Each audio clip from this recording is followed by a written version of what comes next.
Hello friends. Reasoning के most important topic number series जो आने वाले हर एग्ज़ाम में इम्पोर्टेंट क्वेश्चंस के साथ हमेशा मेरिट बनाने में बहुत हेल्प करता है। शुरुआत करते हैं पहले क्वेश्चन के साथ। अपना पहला क्वेश्चन है, दो सीरीज दी गई हैं, इसमें पहली सीरीज 14 से 9 हो रही है, दूसरी सीरीज हमें कंप्लीट करनी है। तो इस तरह की सीरीज़ को कंप्लीट करने के लिए पहले हमें देखना होता है कि पहली सीरीज़ में किस फॉर्मूले का या किस तरीके का इस्तेमाल किया गया है। आपकी जानकारी के लिए बता दें, रीजनिंग में का कोई निश्चित फार्मूला नहीं होता है। किसी भी तरह से रीजनिंग का क्वेश्चन को सॉल्व किया जा सकता है। रीजनिंग के क्वेश्चंस ऑप्शन पर आधारित होते हैं। कई बार आपकी सीरीज सही बैठ रही होती है लेकिन ऑप्शन में वह नहीं मिलता, तो आपको कोई नया तरीका अपनाना होगा। यहाँ पर हम देखते हैं कि 14 से 9 हो रहा है, यानी कि घट रहा है, कम हो रहा है। तो हम पहले ये घटाने वाला ही फॉर्मूला लगा के देखते हैं। 9 माइनस 14 करेंगे तो 9 में से हमने कितना घटाया है, 5। तो हम 26 में भी 5 माइनस करेंगे, तो 26 में से 5 माइनस करते हैं तो हमारा आता है 21। 21 कहीं भी ऑप्शन में नहीं है, तो इसका मतलब हम कोई और तरीका लगाने वाले हैं। तो हम 9 से 14 बनाते हैं। 9 टू जा 18 और उसमें से 4 माइनस कर देते हैं तो हमारा 14 बैठ जाएगा। उसी तरह से हमें कुछ ऐसी सीरीज़ बनानी है जिससे कि 26 आए, तो हम 15 लेंगे। 15 टू जा 30, 30 में से 4 माइनस करेंगे तो हमारा 26 आंसर आ जाएगा। तो इस तरह के क्वेश्चंस को सॉल्व करने के लिए ऑप्शन नंबर डी हमारा सही जवाब हुआ। तरीका हमने आपको बता दिया है कि किस तरह से इसे किया गया है। ये क्वेश्चंस काफ़ी इंपॉर्टेंट होते हैं। क्वेश्चन नंबर सेकंड की तरफ चलते हैं। ये क्वेश्चंस आपको आने वाले हर एग्ज़ाम में प्रैक्टिस के साथ ही जाना है। रीजनिंग हमेशा प्रैक्टिस मांगती है, इसका कोई फॉर्मूला नहीं होता है, आप सभी जानते हैं पहले से ही इस बात को बेहतर। क्वेश्चन नंबर सेकंड में है एम और ओ, और इनकी सेकंड सीरीज़ दी गई है। तो हमें यहाँ पर ये सॉल्व करना है कि सीरीज़ किस तरह से कंप्लीट है, फिर उसी तरह से नेक्स्ट सीरीज़ को कंप्लीट करना है। एम का 13 हो रहा है, ओ का 11 हो रहा है, जबकि ओ का तो 11 नहीं होता, हम जानते हैं एम का 13 होता है। तो हम जानते हैं अल्फ़ाबेट जो कंप्लीट होते हैं ABCD वह 26 होती हैं। एम हमारा 13 पर आता है, तो इसमें से 13 माइनस करेंगे तो हमारा 13 ही आएगा। जबकि अगर हम वही बात करें ओ की, तो जो ओ है हमारा उसे भी हम 26 में से माइनस करेंगे, यानी कि यहाँ पर रिवर्स अल्फ़ाबेट का यूज़ किया गया है। तो ओ जो होता है हमारा 15 नंबर पे होता है, तो जब हम इसे माइनस करेंगे तो यहाँ 11 आएगा। जी हाँ, बिल्कुल ये सीरीज़ हमारी सही बैठ रही है, यानी कि यहाँ पर सीरीज़ को रिवर्स यूज़ किया गया है। तो एच है, जो एच हमारा 8 होता है, 8 को 26 में से 8 माइनस करेंगे तो हमारा 18 आएगा। तो ऑप्शन नंबर बी हमारा सही जवाब हो जाएगा। इस तरह से हम जान सकते हैं। वहीं बात करें अगर जे की, जे हमारा होता है 10, और 10 को 26 में से अगर हम माइनस करते हैं तो ये भी आएगा हमारा 16। तो ये क्वेश्चन इस तरह से सॉल्व किए जाते हैं बड़े आसानी से। मिलते हैं अगले क्वेश्चन के साथ।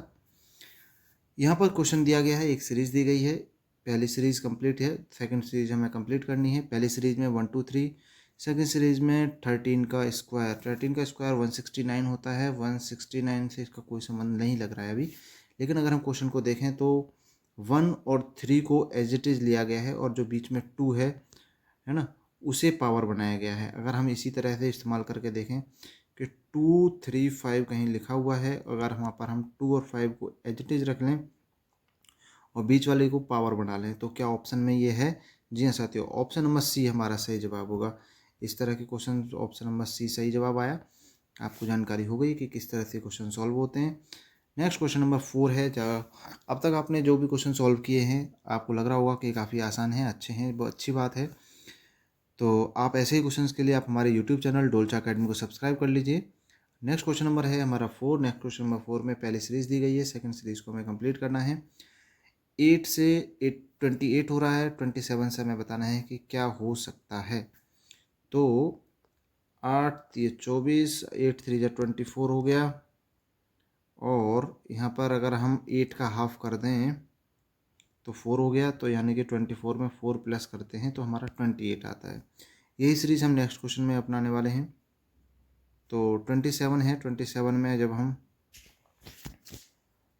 नेक्स्ट क्वेश्चन में जब अपनाते हैं इस सीरीज़ को, तो हम 27 को 3 से मल्टीप्लाई करेंगे तो हमारा ये हो जाएगा 6 7 8 81। तो 81 इसमें ऑप्शन में कहीं नहीं आ रहा है, तो इस 81 के आसपास की कोई डिजिट नहीं है, तो यानी कि ये तरीका हमारा सही नहीं है।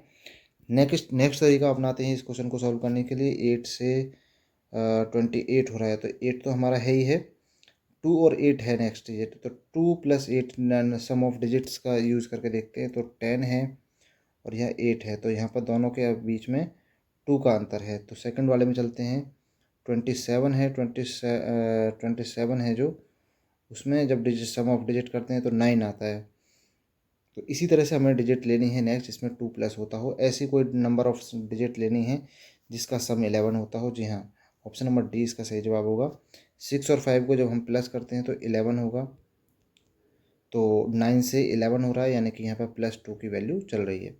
तो इस तरह के क्वेश्चंस को सॉल्व करने के लिए कई तरह के आइडियाज़ लगाने होते हैं, क्वेश्चंस की प्रैक्टिस से ही ये क्वेश्चंस माइंड में आते हैं। नेक्स्ट क्वेश्चन नंबर 5 है, काफ़ी इंपॉर्टेंट है, शायद अभी आप सॉल्व भी कर रहे होंगे। हाँ, 3 का अगर हम देखें 3 4 जा 12 होता है, वहीं अगर हम यही फार्मूला अगले वाले क्वेश्चन में लगाते हैं तो देखते हैं क्या सॉल्व करता है। 5 मल्टीप्लाई 4 20, 20 ऑप्शन में नहीं आ रहा है, यानी कि कोई और फार्मूला लगाना होगा और तरीका लगाना होगा। यहाँ पर हम देखते हैं कि 3 का स्क्वायर कर लेते हैं, 3 का स्क्वायर 9 हो गया, 9 में 3 और जोड़ लेते हैं तो 12 हो गया। वहीं अगर हम देखें 5 वाले को, तो 5 का स्क्वायर हम करते हैं, 5 का स्क्वायर 25, 25 में 5 और प्लस कर लेते हैं तो हमारा 30 आता है। ऑप्शन में है, जी हाँ बिल्कुल, ऑप्शन नंबर सी इसका सही जवाब होगा। इस तरह के क्वेश्चंस को सॉल्व करने के लिए काफ़ी अच्छा तरीका है ये। नेक्स्ट क्वेश्चन नंबर हमारा 6 आता है। क्वेश्चन नंबर 6 के तरीके को इस्तेमाल करते हैं। m को 13 लिखा गया है, बिल्कुल m 13 होता है। n को 14, बिल्कुल अल्फ़ाबेटिकल नंबर के हिसाब से ये सेम है। जो बीच में x है, x को यहाँ पर मल्टीप्लाई लिखा गया है। तो पहली सीरीज़ हमारी कंप्लीट हो गई। इस सीरीज़ के तौर पर हम सेकंड सीरीज़ को कंप्लीट करने वाले हैं। f है जो, वो है e के बाद आता है, यानी कि 6 आता है। x है जो बीच में, उसे मल्टीप्लाई का साइन माना जाएगा। r4 18 होता है, तो ऑप्शन नंबर सी हमारा सही जवाब होगा यहाँ पर भी। ऑप्शन नंबर सी, जैसे मैंने आपको बताया कि अल्फ़ाबेटिकल जो नंबर सीरीज़ रखी गई है बिल्कुल सीधी सीधी रखी गई है, जबकि लास्ट क्वेश्चन में रिवर्स रखी गई थी। नेक्स्ट क्वेश्चन नंबर आता है हमारा 7। क्वेश्चन नंबर 7 में है कि 16 से कोई नंबर 56 हो रहा है, तो 32 से आपको बताना है कि क्या होगा। तो लगभग लगभग इसमें प्लस तो करना नहीं होगा शायद, हम इसमें मल्टीप्लाई करते हैं। 16 3 जा 48, 48 ठीक है।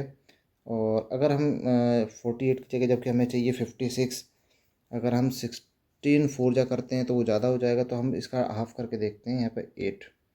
हाँ बिल्कुल सही जवाब 48, और अगर 8 को जोड़ते हैं तो हमारा 56 ही आता है। इसी तरह से फॉर्मूला इस्तेमाल करते हुए हम नेक्स्ट सीरीज़ में भी इस्तेमाल करने वाले हैं। 32 मल्टीप्लाई 3, तो ये बैठता है हमारा 96। 96 में हम यहाँ पर 16 का हाफ कर देंगे, यानी कि 16 प्लस कर देंगे। 32 का हाफ करेंगे तो 16 हो जाएगा, 16 को प्लस कर देंगे, यानी कि 112। जी हाँ, ऑप्शन में है, बिल्कुल है, option number B. Option number B हमारा बिल्कुल सही जवाब होगा, 112। तरीका आपको पता लग गया है, और शायद आपको इससे भी बेहतर अच्छा तरीका पता हो। नेक्स्ट क्वेश्चन नंबर की तरफ चलते हैं। क्वेश्चन नंबर है हमारा 8। क्वेश्चन नंबर 8 में है कि 4 से कोई चीज़ 19 हो रही है, तो 7 से बताओ क्या होगा। तो हम 4 की कुछ सम तो करेंगे नहीं, मल्टीप्लाई से काम चल जाएगा। मल्टीप्लाई करके देखते हैं कि 4 की पावर 4, यानी कि 4 मल्टीप्लाई 4, 4 4 16, प्लस हो रहा है कितना, 3, 3 प्लस हो रहा है, तब हमारा 19 हो रहा है। तो इसी तरह से हम 7 का मल्टीप्लाई 7 में करेंगे तो 49 + 3, तो हमारा ये हो गया 52। ऑप्शन में है, जी हाँ बिल्कुल, ऑप्शन नंबर ए हमारा सही जवाब होगा, 52। तो इस तरह के क्वेश्चंस को सॉल्व करने के लिए एक नया माइंड सेट, हर क्वेश्चन के लिए अलग माइंड सेट चाहिएगा। ये नहीं कि हम किसी एक ही फॉर्मूले को ही इस्तेमाल करके पूरा क्वेश्चंस को या पूरी सीरीज़ को सॉल्व कर सकते हैं। मुझे विश्वास है कि आप अपने माइंडसेट, अच्छे माइंडसेट के साथ क्वेश्चंस को सॉल्व कर रहे होंगे। ये क्वेश्चंस आपके आने वाले एग्जाम के लिए काफ़ी अच्छी प्रैक्टिस में मदद करने वाले हैं। ऐसे क्वेश्चंस के लिए आप हमारे यूट्यूब चैनल डोल्च अकेडमी को सब्सक्राइब कर लीजिए। चलते हैं नेक्स्ट क्वेश्चन नंबर 9 की तरफ। पहली सीरीज़ दी गई है, सेकंड सीरीज हमें कंप्लीट करनी है। 24 से कोई डिजिट 60 हो रही है, तो 120 से हमें बताना है कि क्या होने वाला है। तो 24 से हम देखें तो मल्टीप्लाई अगर 2 में कर दें तो 48, ठीक है। और 60 बनाना है, तो यानी कि 12 की कमी है, 12 यानी कि 24 से को अगर हाफ कर देंगे तो 12 निकल के आ जाएगा। तो ये सीरीज लगभग कंप्लीट हो गई। नेक्स्ट सीरीज में हम कंप्लीट करके देखते हैं। 120 है, 120 में अगर हम 2 की मल्टीप्लाई कर दें तो हो गया 240। ठीक है, 240 कहीं ऑप्शन में नहीं है, लेकिन हमारा पिछला तरीका इस्तेमाल करेंगे। 2 यानी 120 को हाफ कर देंगे तो यानी कि 60 प्लस हो जाएगा। जब 60 को प्लस करेंगे तो 300 हमारा यहाँ आ रहा है।